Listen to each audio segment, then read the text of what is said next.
Black Rasta. Yes, sir. God bless you. Thank you. A little contribution. I'm taking it from a different angle, a little different. My understanding of who Christ is, Jesus, I believe that he's a black man.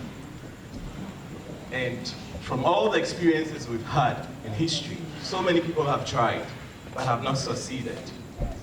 I believe that Christ is the one who is going to do this. And I believe the time for us to begin to discuss this is now. And Black Rasta, I see you as one instrument that can be used for this. Christ is the one returning to unite us as a people. Because if you do the history, which Black Rasta, I know you know, we are the Israelites. We are the people of the Creator. You get it? And Christ is the one he sent. It is our ancestors we read of in the Bible. It was our ancestors who rejected him. But he says that a time is going to come when we are going to cry for the Savior. Osajifo, the real Osajifo is Christ. Yes, Jesus is not his name, but he's the one. Yet, and the time has come for us to understand the real concept of the Bible, and not from the angle of the thieves who call themselves pastors. The truth is in the Bible. Yes, that's why they took so many out of the Bible, so much out of the Bible, but whatever they've left in there, there's still enough truth that if we understand it in the right context, we are going to understand things better. What we're going through, I believe, is a spiritual phenomenon. Because it doesn't make sense why we go out there and we make things work there, and we come amongst ourselves and things don't work. It is spiritual. Why is it so? It's because we went against the laws of the Creator. We went against the laws of the Creator. Let's decide to just go with just the 10 Commandments. Let's just decide to go with just the 10 Commandments.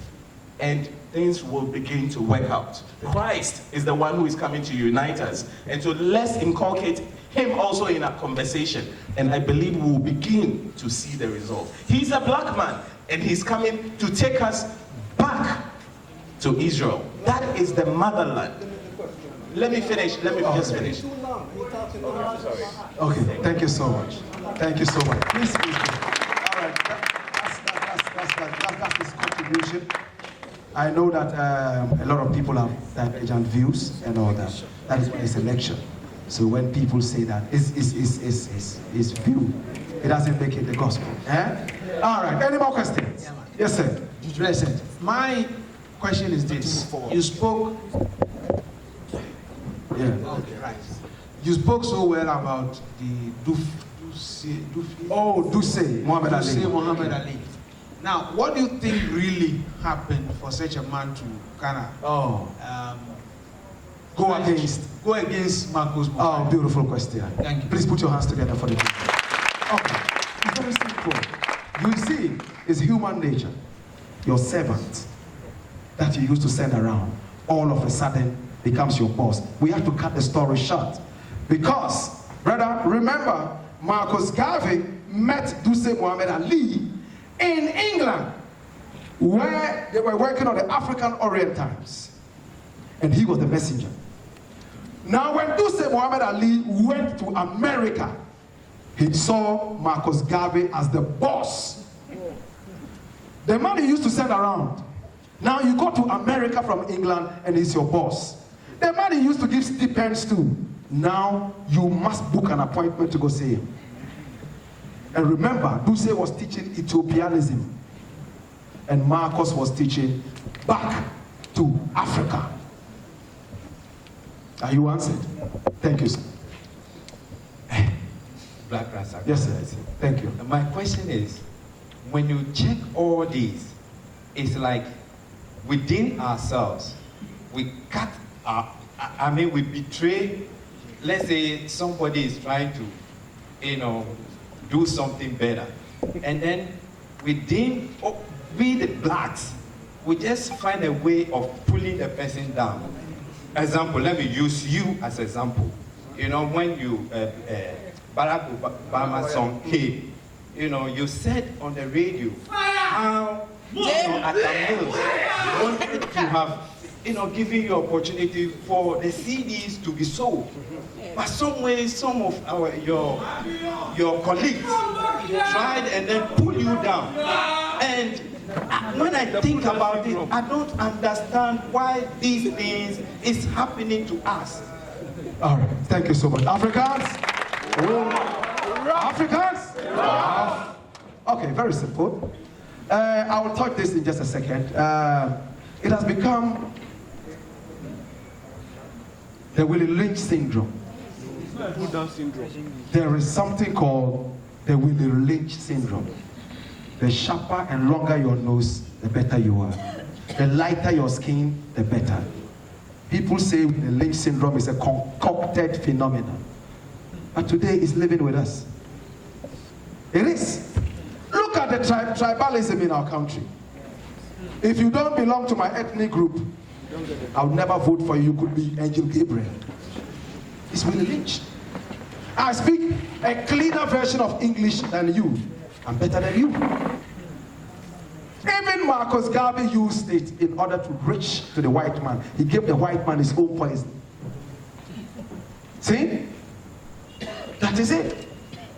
That's why I said patriotism, Ghana first, even Trump. If the world had not reversed, Trump should have never been president. My opinion. This is a man who is so racist. A man who is almost everything negative. But he's president. See? Let's not talk too much. Okay, next one. Thank you for that. BLAKK RASTA. Yes. If you guys will permit me, I would like to speak Ghanaian language because I respect.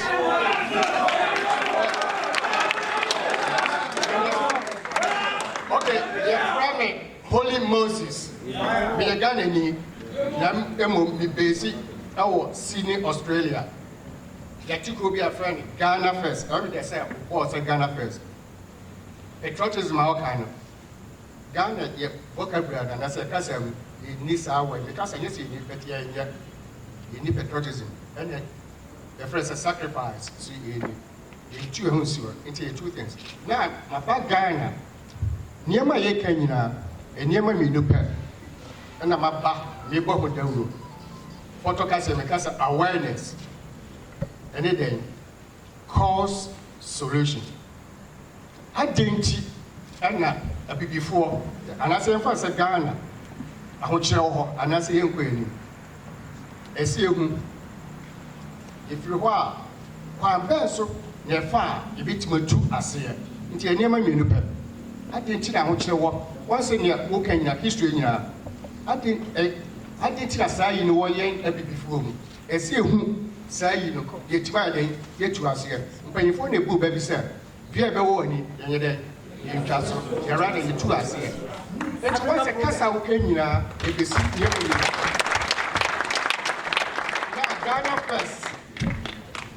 GhanaFirst.org, that's ORG. And your party, A party B, where your NGO, non-profit organization. Okay? Into your power. What person will be summit? Yeah, for cards of it together. Wait back on your website. Maybe I get a lot of live interviews, our true, and my friends say stations. Because I say lorry parks. I away Facebook. Okay. Into me back Ghana. And me the pass said. Me who say you on Facebook said. And I'm sure I say me back. Into me never me independent say. Young people before I say Ghana for no. You hear? Near na I want to I didn't know what you and I said. Intimate way of you. Quarantine, so you be too say you know, say. Into Holy Moses. Thank you. Thank you. That's the vibe. Thank you so much. And to those who don't understand him, you know, he was just saying that, well, I mean, why is there no unity in Ghana? You know, and Africa. We have to be able to unite.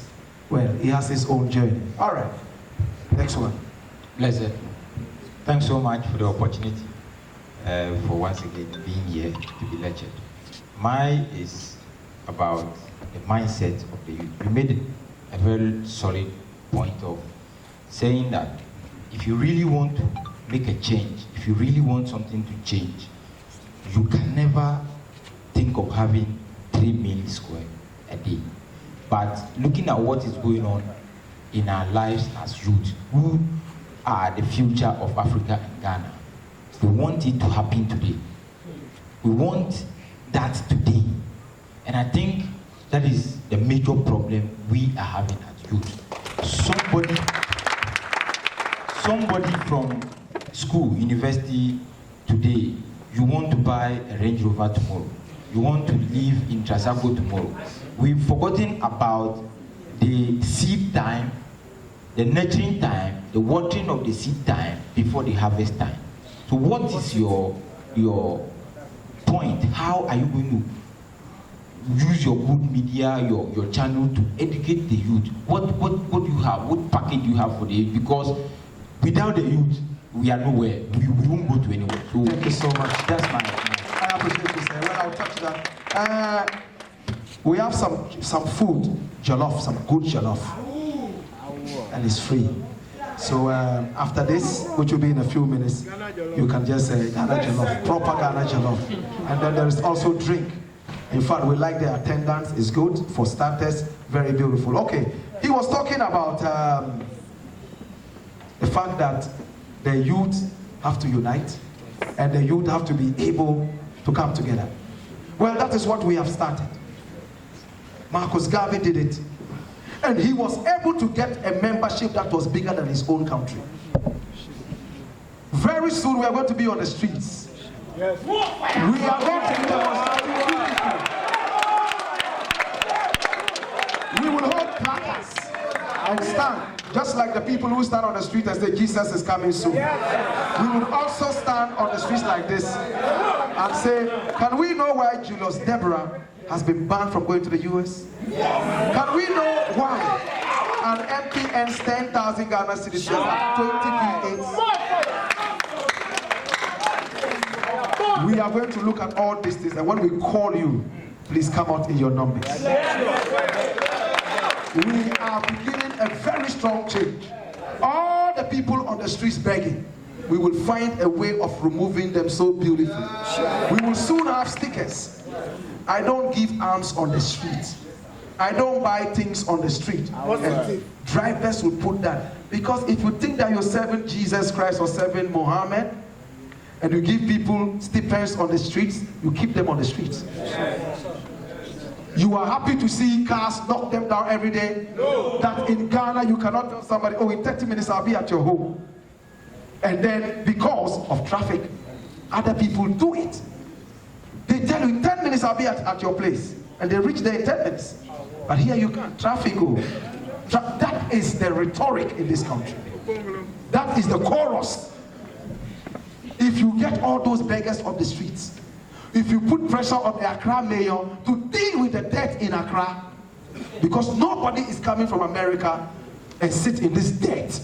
Nobody wants to drive on the streets of America with beggars wiping their windscreens and slapping their brows every now and then.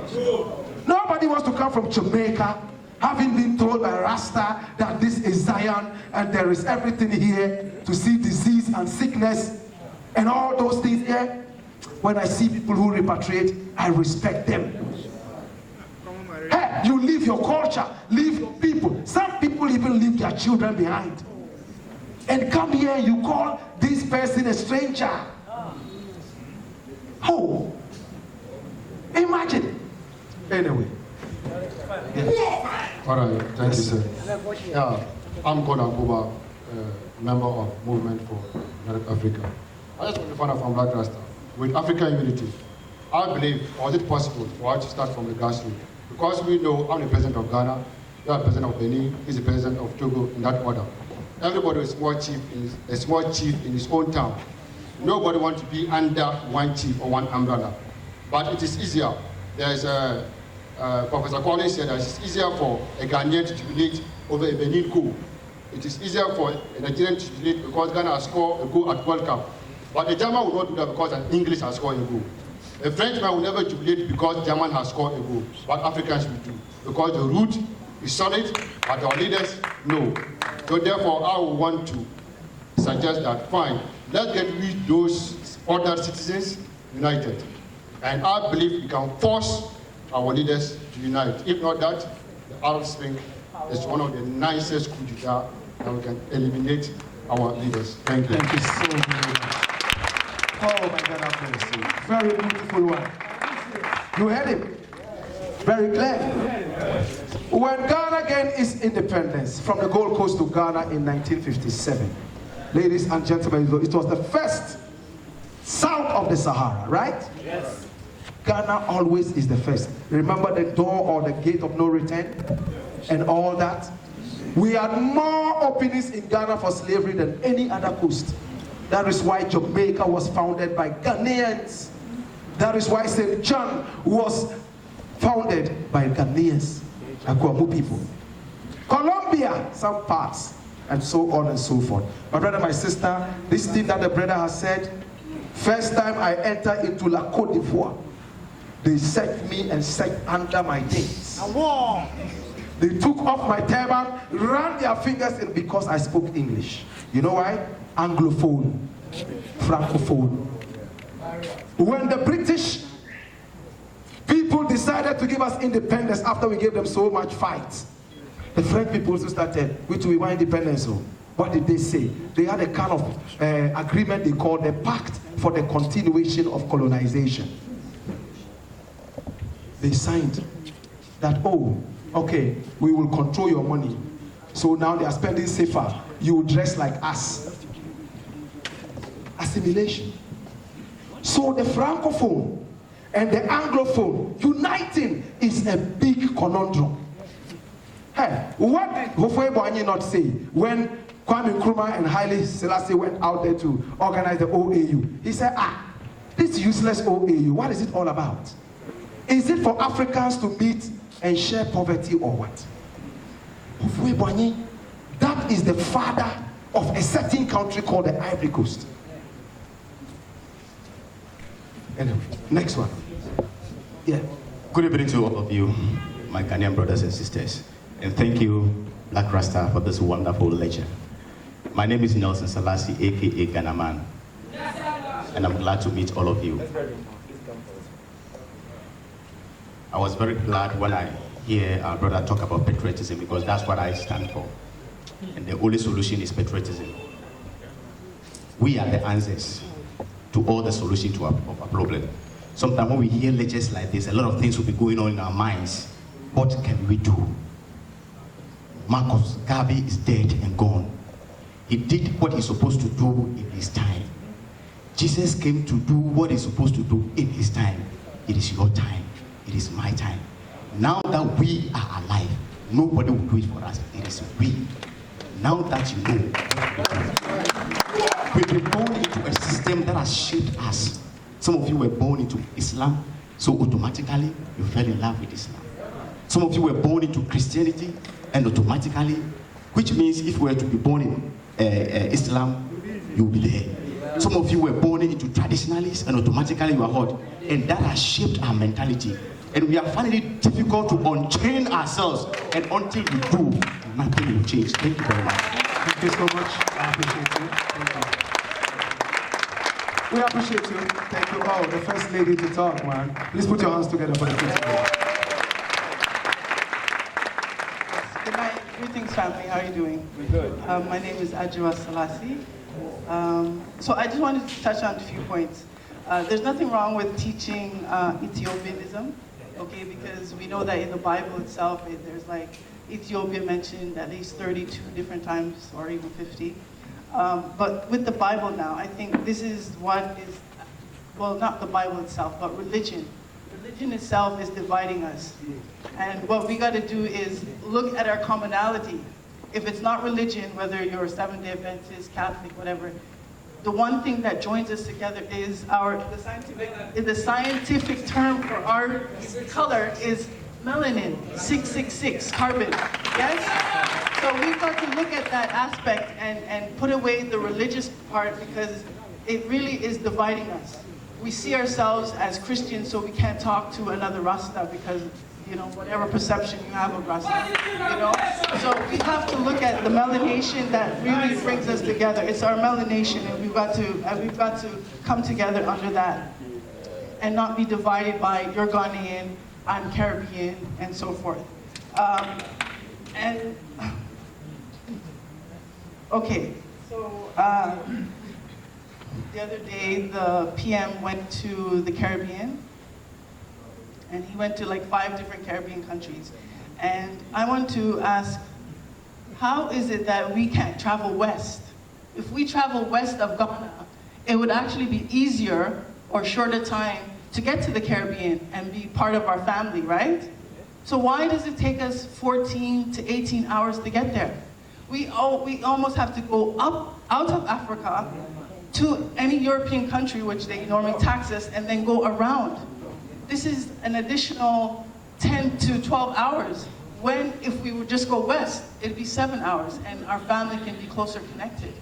Why is it taking, like, this is also should be a debate. You know, why is it that it's taking us so long to get to our family when, you know, it's, okay, so that was the next thing. Okay, so I'm going to leave it at that. Thank you. Thank you so much. We appreciate it. The other day I asked the pilot why we can't fly straight to Jamaica from here. He said, yes, we can do that. Why not? It's all political. Okay, yes, brother. Good evening. My name is Doji, and I want to talk about, we've been talking about patriotism, and I feel the way forward is Ubuntu. Every black person in the world realizing that we are all one. That is the only way we can move forward. Like my sister Ajua said, it's religion is dividing us, and it's not just religion, politics. People don't talk to people in Ghana based on their political affiliations, and then tribes and colonial boundaries.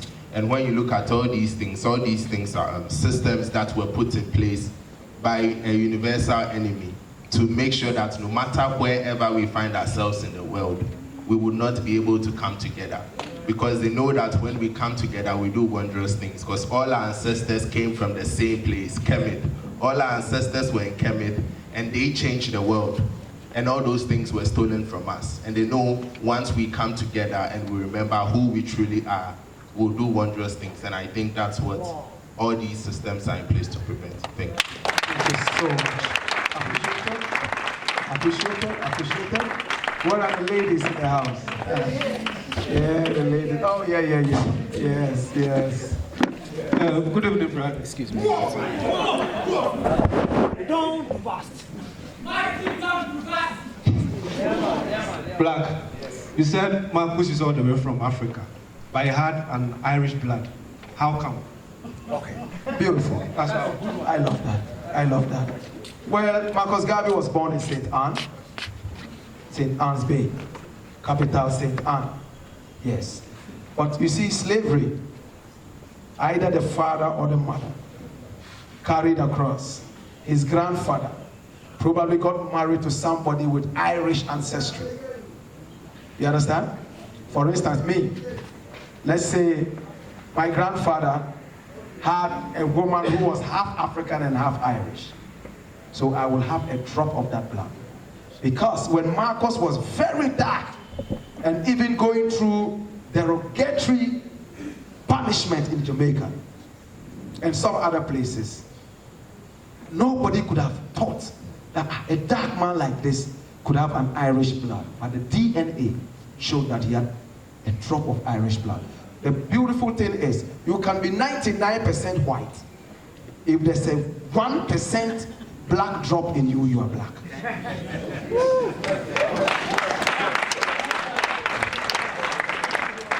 Black Rasta. Yes. Okay. So, with the way we are sharply divided along tribal lines and going xenophobia, do you still think that the Back to Africa rhetoric is still relevant? One. Two, there is no debate that blacks anywhere in the world are Africans. And then blacks in America help build America. So America is their home too. They built it with their blood, with their labor. So instead of Pan-Africans, now asking them to come back home. This is home, no doubt about it. They can pilgrimage home if they want to stay, they stay. But then we support them as Pan-Africans to fight for reparations. And then we also encourage them, those who want to come home, to come home.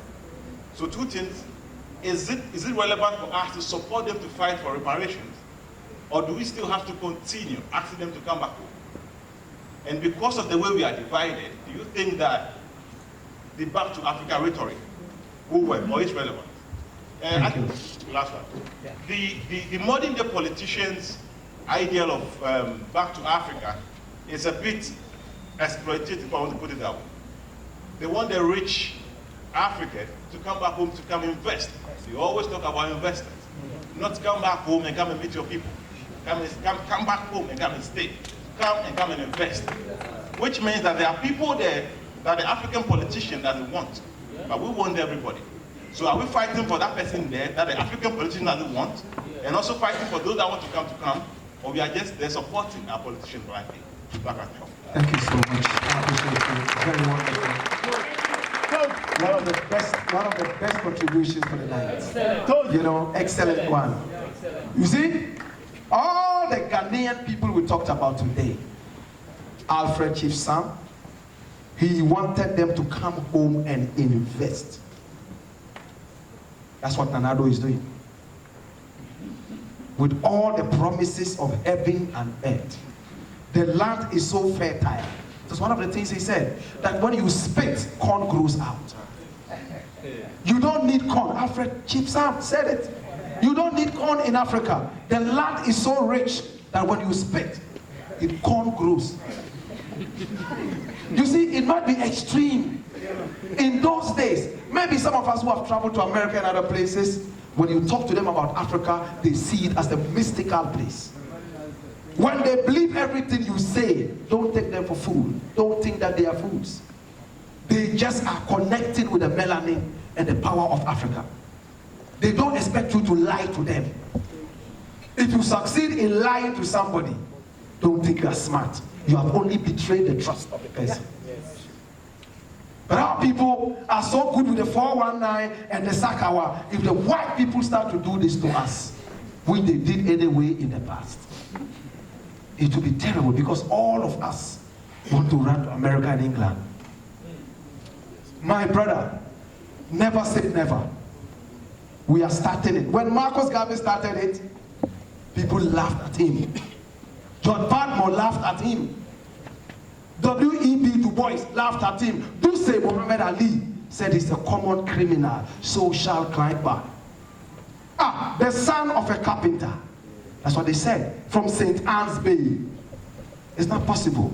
We should never say never. We are a different breed of people who are beginning to get ignited by the fire of Pan-Africanism. We are different. Look, some time ago, you could not sit on radio and teach history. There are people who know too much history more than me. I'm a baby when it comes to history. You understand? But they will die with their history. The little we know, we try to share. We are not flaunting it. We are not boasting. No. Because the youth need to come up. We all need to get that fire to be able to deal with these things. In our land, if you're able to cheat somebody, then you are smart. Yes. Politicians are stealing. I was in England a few days ago, you know, and the former British High Commissioner took me to their archives and opened a file of Ghana. When I saw the corrupt names and what they did in Ghana, I died 60%. And I was in a hurry to come to Ghana. You know what happened? Right at the airport in the UK, he asked me, oh, the last time you were here was 2 years ago. You spent 4 days in this country. How many days are you spending? I said 2.5. Why? You don't like this country? What do you do? Blah, blah, blah, blah, blah. Encouraging you to come more when they see that you're a person of substance. Then they give you a green or a blue or a red card to come and live in Africa's office. See? That's what they did in the days of slavery.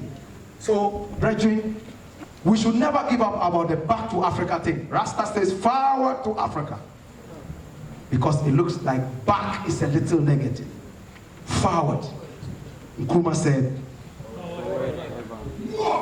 we have to carry that thing. If you join me, the small kobo that you have, Bring it, let me join my Kobo. Let's make those stickers and them things. And if need be, we would even be police on the street and make sure that the boys on the street don't do what they are doing in a nice way. Hey, Marcus Garvey, he used to march with his people on the street. When they came out and so many people, white people came out and saw the numbers, some had popo bli and collapsed. You know that.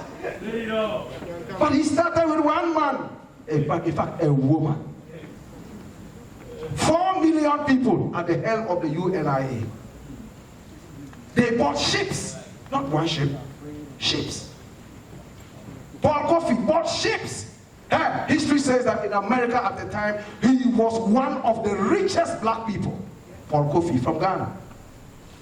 He died a very poor man. You know what he spent the money on? To bring you and me and the rest of the people back to Africa. He was broke. He spent money on people. I've forgotten the second, but I believe that I've been able to go around it. Thank you so much.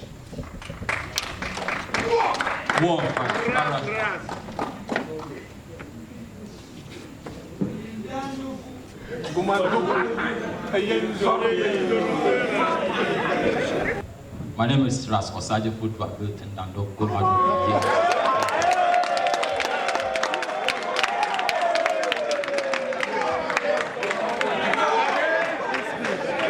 The burden of knowledge, I have learned that,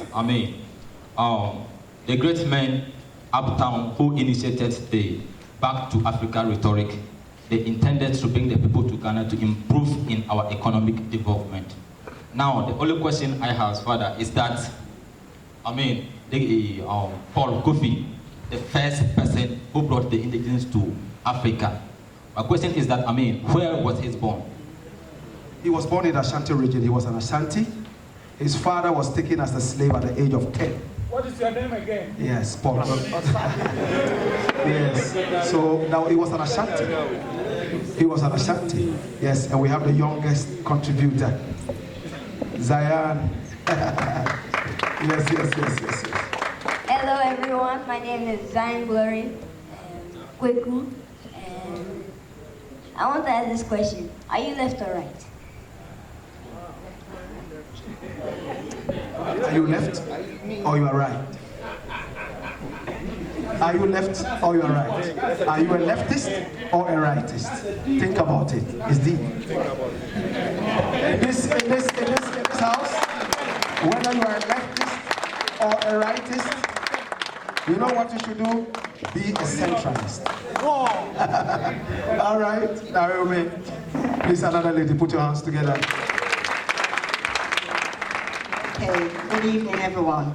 Yes, my question is, now that we know what has happened now, we know what we need to do in terms of organizing ourselves under what banner?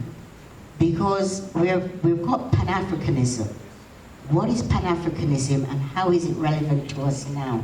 Because that is what we really need to be thinking about now, as to how, because we are so conditioned in separatism. This is why they were able to bring, my friend was able to bring Marcus Garvey down. This is why they were able to bring you down. This is why they're able to bring our brother Mensa down. And we need to basically address these issues, yeah?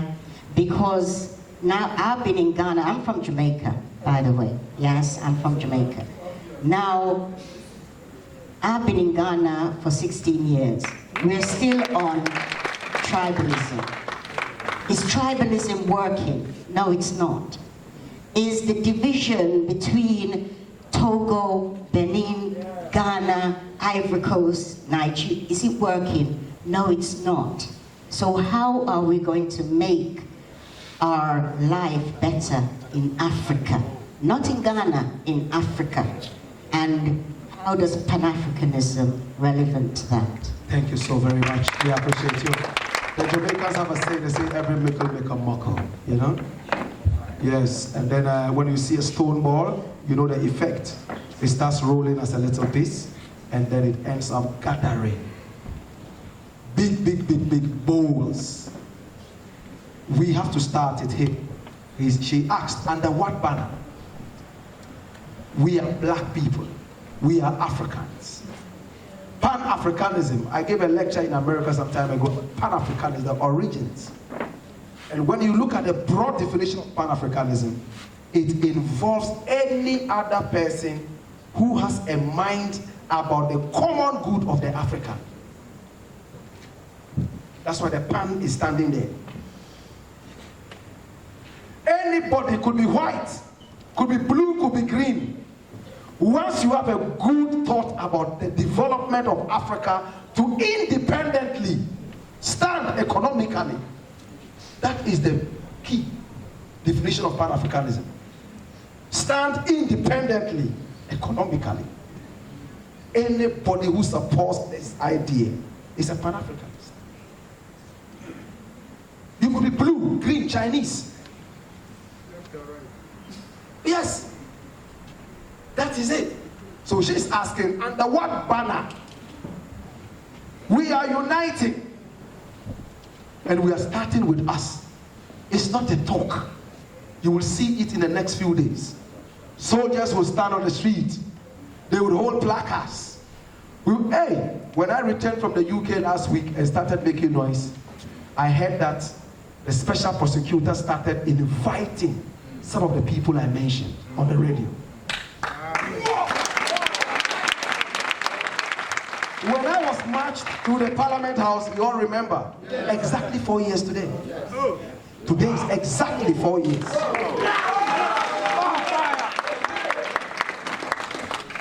After the noise and the heckling, remember Marcus Garvey, even in England when he tried to talk, when he arrived, he wanted to talk and make money.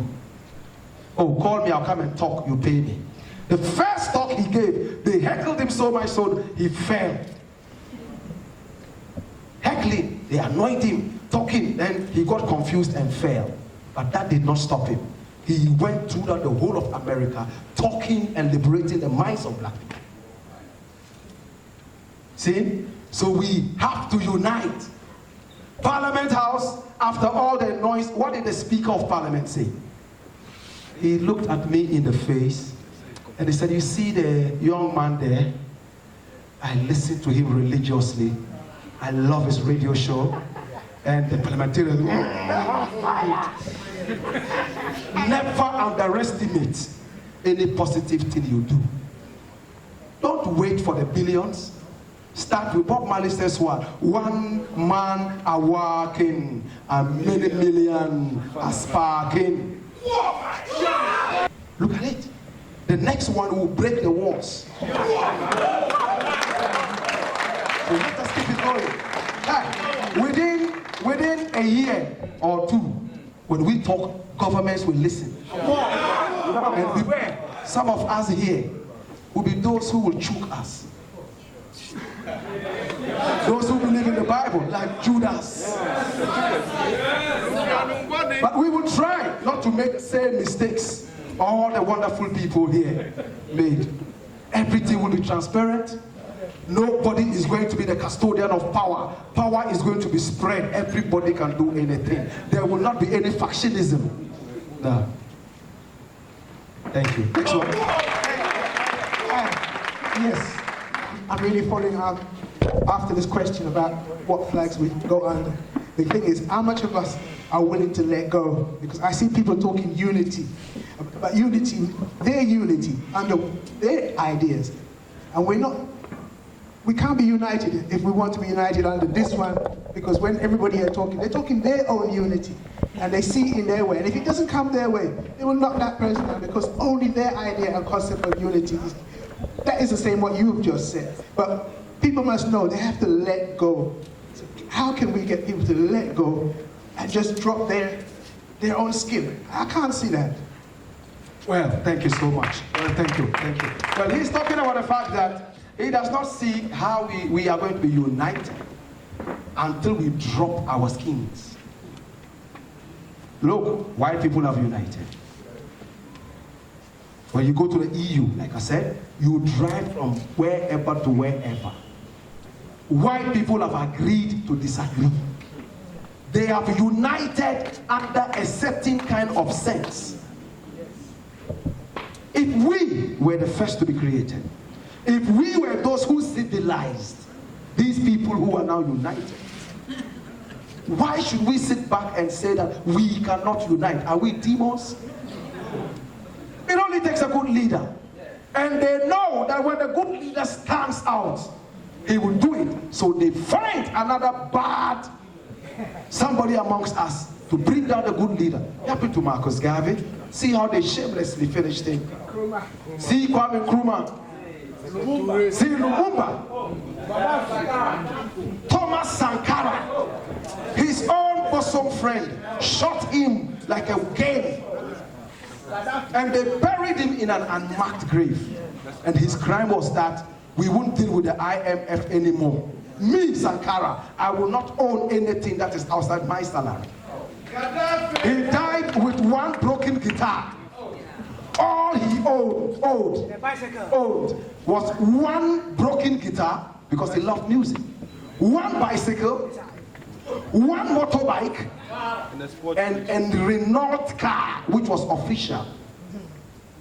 In his time, he stopped greedy politicians from putting on air conditioners in their offices. Do you appreciate it? Yes. Do you know where Burkina Faso is? Do you know why he changed it from Upper Volta to Burkina Faso? Burkina Faso means the land of the upright. The land of the upright. Burkina Faso is a landlocked country. There is no sea. It is hot like junior hell. But he said, don't use air conditioners. Today our ministers are sitting on top of the sea and they have 7 air conditioners blowing from left, right and center. They drive cars that their salaries can never ever maintain. He had what was called leadership by example. If one man can do it, shed off all the greed. I'm doing it because I want to be famous. I'm doing it because I want to be popular. When people approached me with this, I said, what is more famous than meeting the first black president of America? And dining with the first black president of America in contemporary times. What is the president of Mali going to give me that is going to make me sell out my brother to him? See? Obama had his own problems and all mistakes. He refused to pardon Marcus Garvey. That's why I said this lecture, if we wanted to prolong it, we could go for 3 days. Yes, sir. Good evening, ladies and gentlemen. Thanks for the chance you are giving me, but I have something to touch on. To begin with, I want to introduce myself. My name is Abdul Nasser Mohammed, aspiring reggae dancehall artist. I go by the stage name Bullstar. Okay, I want to ask a personal question about Marcus Garvey, but before I want to pass through this one. Currently in Africa, or let me say Ghana, using herbs as a youth man. Big up every Rasta here. As a youth man, you are attributed with all the bad energies around the society. You see? And the Rastafarian Union of Ghana, their speaker recently said it on air that weed was found on the tomb, or let me say graveyard of Moses. You see? As a matter of fact, many great people around are showcasing like smoker-like, or let me say Herbalife like features. So is it good to use these herbs? In which way are we supposed to use it so that people who are trying to be great like Marcus Garvey and co, like me and my other brothers around here, how can we understand? Thank you, sir. Thank you so much. We'll take 2 more questions and we have our food and all that. All right. Yeah, 2 more questions. Myself. Well, we will have a lecture on ganja, the origins. We will also look at, the shenanigans around it and how it got decriminalized and legalized and then criminalized again. We'll look at it. 2, I'm one before the last person. I want to throw to the audience. Do you even know the kind of food we are supposed to eat as Africans? We don't even know. We eat anything that comes from the shores. canned food and all that. We don't even know what we eat. You see, let me just make it short. We need education. Not the one that we've been given from, primary. We need, like, African cultural education. And we are lucky to have social media. How positive are you using your phone to learn about these people? It will not be taught in the classrooms. I got to know about the pyramids. It's a shame, but just quite recently. I don't want to go far, but let's learn with the tool you have. Stop doing those stuff and learn. Fortunately for us, they've made it so global. And when they say global community, it is a Google. They have all about us there. Forget about what you are being taught in the university. Learn, begin to read about where you come from. And you see that everything will be unfolded. Thank you. Thank you so much. Oh, Gargamel. I see you, Gargamel. You are still there. Yeah, last person. Is there a female who wants to take? Okay. An empress? Okay, Gargamel says you want. He's not a female, is he? Is she a female? No. No female? No empress? Female first. I mean, if there's a female. Could you please come? Yeah, there's a female. There's a pretty lady. Come, please.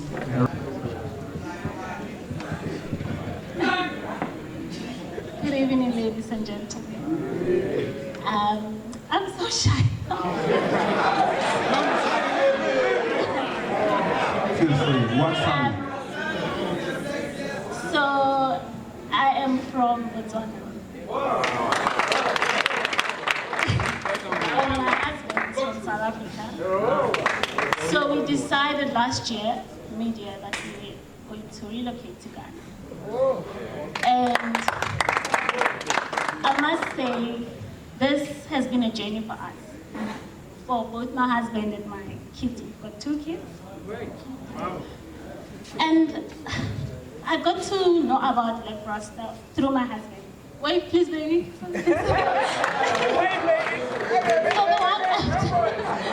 the one afternoon, I was just chilling in the bedroom, and he's like, you know what? I've come across an interesting radio station I want us to try. And when we tuned in, you were talking about the great Shaka Zulu.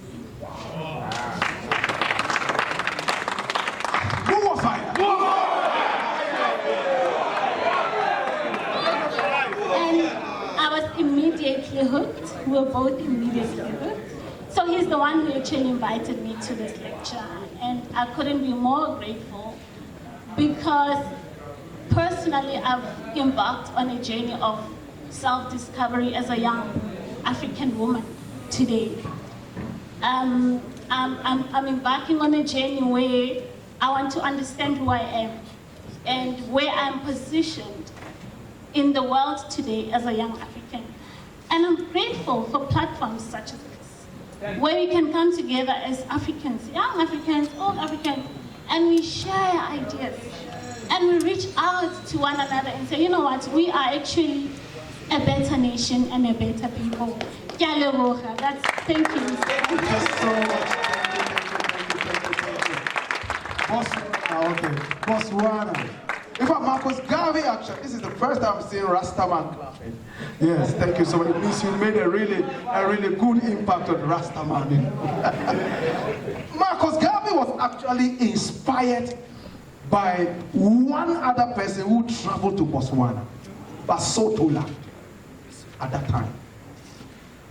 He was inspired by a man who traveled, listen, to Basotho land, Botswana, and came back and told him, over there are pretty ladies you can get married to. He said, wow!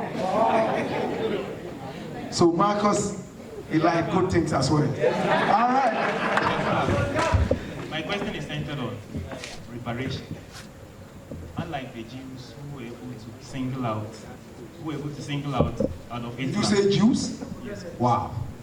Single out of Hitler, according to some literature, as the main person who spearheaded the massacre organized against them. And so, through that, reparation was paid to them. But then, coming back to Africa, the question of reparation seems to be shaky.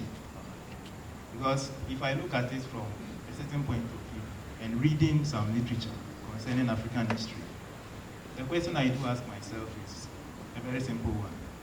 Some of our ancestors aided a white slave master serving as, our ancestors served as localized slave masters to the slave master himself by selling our own brethren and sistering them to them, and even aided in capturing them. Dahomey, Ghana and some other countries are examples, without doubt. So now the question is, in an attempt or in fighting for reparation, these two areas, with regards to our own ancestors aiding the white man to pick our own people or to capture our own people, may be used against us. And who are we going to single out as the main person who spearheaded colonialism or slavery? Thank you. Thank you so much. This is very loaded. Thank you. Well, it's another lecture I gave at the University of Central Missouri. Slavery was in two forms: the white slavery and the black slavery. And even the white slavery was two. Transatlantic slave trade, one, without America. And transatlantic slave trade, two. America saying, we want to also be part of the cake. To the point that a pope said, there are some people in some land who are so energetic, yet they don't know what to do with their energies. Go and enslave them and bring them back. Let them work for us. Before slavery, Africa was 4,000 years ahead of Europe. 4,000 years. What we achieved before they came for us, it took them about 4,000 years. But they used us to speed up their thing. So when I hear people talk about reparation, the other day I was in Guyana, and it was a whole big deal. Left to me alone. Even without them paying us the reparation, their economies are collapsing. China is all polluted. They are looking for land here. You go to America and everybody, I go to America and I buy people ice cream. So without the reparation, we have been blessed by Ochedi and Ponkwame that we can build without these people. If we built the pyramids, if we sat back and were so smart to discover and to invent some really wonderful things, let reparation take a walk. Let us achieve. And people cross their legs and they are waiting for reparation. They grow grace and die, and not a penny has come from reparation. Yes, if they want to pay what they robbed from us, like the president of Gambia, Yahya Jammeh, said, I said, you came to me and steal my sheep. And then when I ask you back for my sheep, you give me the horn and tell me that you've given me aid. What aid is that? Give me my sheep. I want the sheep, not the horn. So that answers the reparation thing. Guyana is a big deal. Are we going to cross our legs and wait? When the Prince of Wales, or what's his name, from England came here the other day, what did he say? He fell short of apologizing for his ancestors' wickedness. What kind of slavery were you doing? We are not going to, look, we have to take the flag as well. Kwekubia, the first, Asante was slaughtering 100 people every month to pacify his gods. Until the Dutch government, Netherlands, Holland, said, instead of slaughtering them, please let them come and be soldiers for us. He gave them out. Some of our kings gave out our strong men and women for mirrors and for appetition. Kwekubia did it. Kwekubia. Mirror and appetition. That is, sometimes I met a Jamaican who was so hostile to me in Canada. He was like, and I had to go up to him and say, I realized that when he said, yo, what up? He didn't even want me to get close. Yo, you wicked man, you sell away and blah blah. In Canada. Oh. at the concert. See? So, I mean, that is that. We played our role, they played a worse role. It's like we ignited it and they sparked the bonfire. That's why I say reparation, can it take a walk? Can we become the pharaohs and the kings and queens that we used to be? We still have our gold and diamond. Is there same Chinese people we ask to come and mine that and take 97% into their country and give us 1.7%? Do we have leaders who will stand firm and say that enough is enough? I want to wear the suit of Sankara. I want to wear the suit of Marcus Garvey. We are all looking at our families. Hey, if I get shot now, my little baby just got born. How is he or she going to grow? That's why I said, if that sacrificial thing is not up in us, forget it. Look at a few politicians that you voted into power. If all of us here decide that we're going to beat the hell out of each one of them, we will do it, can't we? But who would be the first man to run and say, hey, I get the first bullet? Oh, one warning shot, 6 million people run away.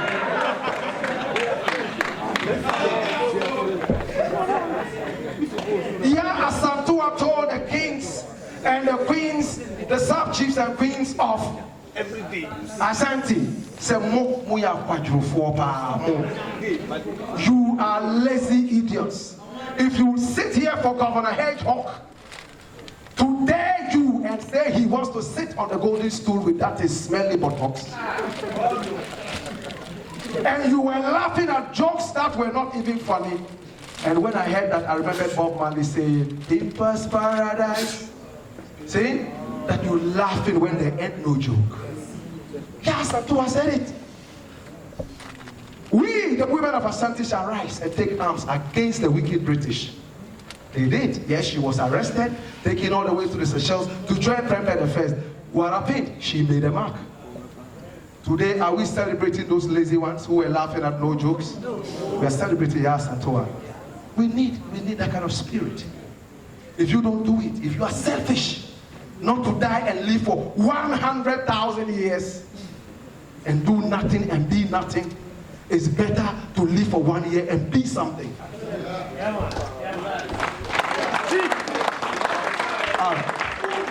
think we have had our last question, right? Okay, the moderator says no more questions. Or? Black Rasta. I'm Gerard Larry, and I feel privileged to be here. I feel very privileged to be part of this movement, and so the Back to Africa rhetoric, and taking into consideration that Africa belongs to Africans both home and abroad, then the 4,000 year civilization gap between us and the West, where lies the distinction between coming back to Africa, the land, and back to Africa, the civilization? Oh, thank you. I appreciate it. There's a brother here who talked about the Jews. Are you aware that it was the Jews who jailed Marcus Garvey? Okay. So 2 Jews who were part of the jury. There were 4 people who were accused in the UNIA. All of them were freed, and Marcus Garvey was jailed by the 2 Jews who were on the thing. And he openly criticized them and told them, you Jews are the enemies of black people. Marcus Garvey said that. Brother was talking about 4,000 years ahead, 4 million years. It doesn't matter how many thousands of years, whoever is ahead of us. What matters is that the black man is too energetic. If the Pope could sit all the way in Rome and say that, hey, 1884, go and partition Africa. There was slavery, there was colonialism. They gave us their language. They decided to rule us indirectly and use people like Ufwe Boanye and the rest of them to terrorize us. My brother, they say the right time to wake up is when you rise. It doesn't matter how long you've been sleeping for.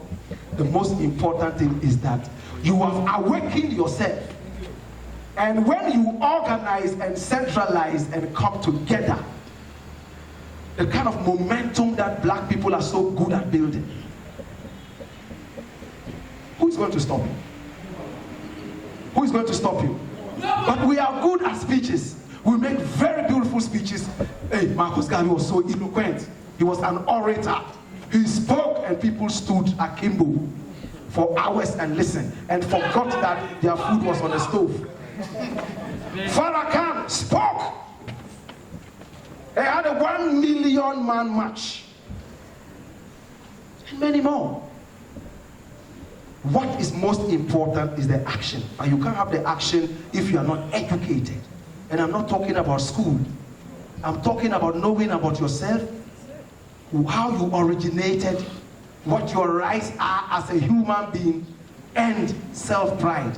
When Marcus Garvey started, one aim, one God, one destiny. Right? One aim, one God, one destiny. What was his aim? He told the white man, we are going to civilize the backward people of Africa. My organization is the UNIA, Universal Negro Improvement Association. Jamaican people said, Negro is an insult, we don't like it. You are not serious. You are a social climber. They chased him out of Jamaica, even though he had funding from the Jamaican colonial government. When he got the funding and everything, he changed the one aim, one God, and one destiny to one. Back to Africa, home and abroad. Africa is for you, home and abroad. Africans, Africa is for Africans, home and abroad. You all know that, right? Africa for Africans, home and abroad. Okay.